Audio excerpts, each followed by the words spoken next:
আচ্ছা, দেখ যখন ধরবি একটা কয়েকটা জিনিস একটু আমাদের মাথায় রাখতে হবে যে এটার মধ্যে কতগুলো সেপেলস এবং কতগুলো পেটালস আছে। ওকে, পলিপেটালাস বা পেন্টাপেটালাস বা পেন্টাসেপালাস বা 5টা করে যখন থাকবে সেপেলস বা পেটালস, তখন আমরা সেই হিসাবে ক্যালকুলেট করব। Okay, let me take a needle. তুই যদি ভালো করে দেখতে পাস তাহলে দেখবি এখানে একটা, আমি এখানে কাউন্ট আছে, এখানে 1 2 3 4 5, ঠিক আছে? টোটাল হচ্ছে কটা? টোটাল তোমার হচ্ছে 5টা, ঠিক আছে? এইখান থেকে কাট দিলাম 1 2 3 4 5, মানে 5টা তোমার সেপলস, সিমিলারলি 5টা আমরা পেটালস দেখতে পাবো। তো আমরা কাট করার জন্য কি করব, আমরা সিম্পল আগে স্ক্যালপেল নিব, স্ক্যালপেল দিয়ে আমি এটাকে একটা চিড় ধরাবো এখানে, খুব সিম্পল ভাবে ফাইন চিড়, মানে এইখানে যে দাগগুলো আছে এই দাগগুলো ভাইজ আমি একটা নিচের দিকে নামবো, দেখবো যাতে ডিপ যাতে না কাটে। ডিপ কাটলে কি হবে, তোমার ওভারিটা কিন্তু এক্সট্রাক্ট হয়ে যাবে। তোমাকে মনে রাখতে হবে যে আমার যে কাটটা হবে সেটা খুব স্লাইড কাট হবে, এবং সেই কাটটাতে কোনো রকম ভাবে ভেতরের জন্য ইন্টারনাল স্ট্রাকচার কোনো রকম বদার্ড না হয়। এবং আমি তখন কি করব, সুন্দর করে এটাকে তোমার পার্টসগুলোকে আমি আলাদা করব। এই নিচ অব্দি আমাকে একটু ছাড়িয়ে নিতে হবে যাতে পুরো রকম আমার সুন্দরভাবে জিনিসটা যেন বেরিয়ে আসে।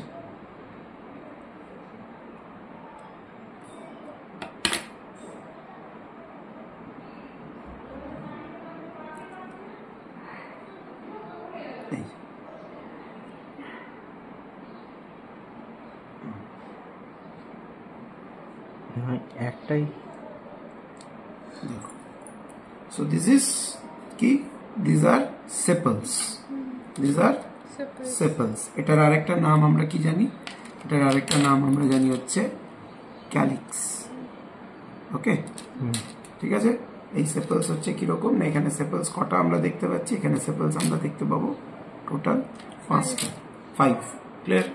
আচ্ছা, নেক্সট কাম টু তোমার পেটালসে। পেটালসও will have the same kind of arrangement. যদি ফ্লাওয়ারটাকে একটু এক্সপ্যান্ড করো তুমি দেখতে পাবে 1 2 3 4 5, 5টা এরকমই এক্সপেনশন তুমি দেখতে পাবে।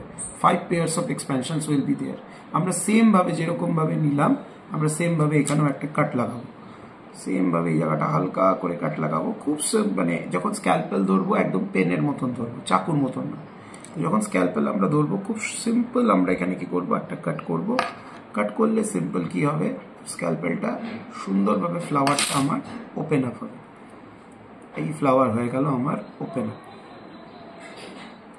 যখন আমি ফ্লাওয়ারটা ওপেন করব, I need to remember one thing, that none of the stamen should get detach or none of the stamen should gate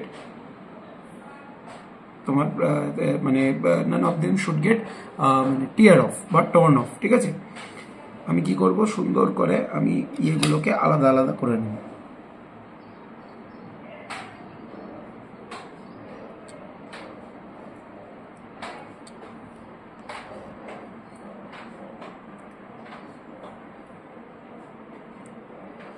অ্যারেঞ্জমেন্টটা সুন্দর করে আমি কি করলাম, নিচ দিক থেকে একদম পার্ট টু পার্ট আমি কেটে নিলাম, তাহলে আমার স্টেমেন্সগুলো আলাদা হয়ে যাবে। This is the petal. Okay, this is the 5 petals. The petals are also known as কি বলে এটাকে, corolla, and it is also 5. okay, তাহলে আমরা sepals পাচ্ছি 5টা, petals পাচ্ছি 5টা। now comes to the stamen. now we will see this kind of stamen. আমরা এর মধ্যে দুটো দুটো করে জিনিসপত্র দেখতে পাবো। এখানে আছে তোমার কটা স্টেমেন, এখানেও 5টা স্টেমেন আছে, এবং প্রতিটা স্টেমেনের দুটো করে পার্ট আমরা জানি কি কি। একটা হচ্ছে তোমার, এটাকে বলা হচ্ছে তোমার filament, and this is called anther. Okay, so this is the stamen. It is also known as androecium. Okay, now comes to the female reproductive part. Here it is. এটা একটা খুব সিম্পল একটা পোর্শন আছে, এটাকে যদি আমি আরেকটু টিয়ার of করে নিই এই জায়গাগুলোকে, তাহলে আমার কি হবে, এই টিয়ার পোর্শনসগুলো আমার কেটে এখান থেকে সেপারেট হয়ে যাবে।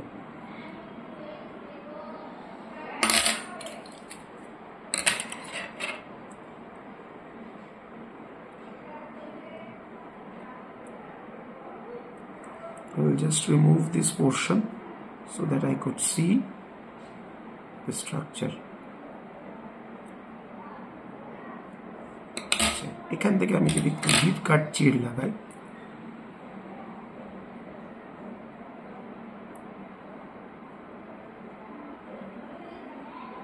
inside it I will get the ovary. ওকে, এই পুরো ভেতরটা স্ট্রাকচারটার ভেতরে আমি একটু ওভারিটা পাবো। আমি এটা পুরোটা সেপারেট করে দিচ্ছি সুন্দর করে। আচ্ছা, this is the pistil, this portion is the pistil, এবং তার ঠিক নিচে থাকবে হচ্ছে তোমার কি, তোমার নিচে ঠিক থাকবে হচ্ছে ওভারি। একটু যেরকম শক্ত, আমরা ইয়ের ক্ষেত্রে স্পেসিফিক্যালি এই ফ্লাওয়ারের ক্ষেত্রে we can see it much better way. Okay, so this is the ovary structure. Pistil এর তিনটে পার্ট হয়, স্টিগমা, লম্বাটা হচ্ছে style, and this portion is called the ovary. Okay, stigma, style, ovary, and this is the complete dissection of the Thulastemonium. Okay, a family Solanaceae under. তোমাদেরকে যখন dissection দেখাতে হবে, you need to show this in proper way in proper parts. Clear? বুঝতে পারলাম? একদম। দাঁড়া, এটা একটা ছবি নিয়ে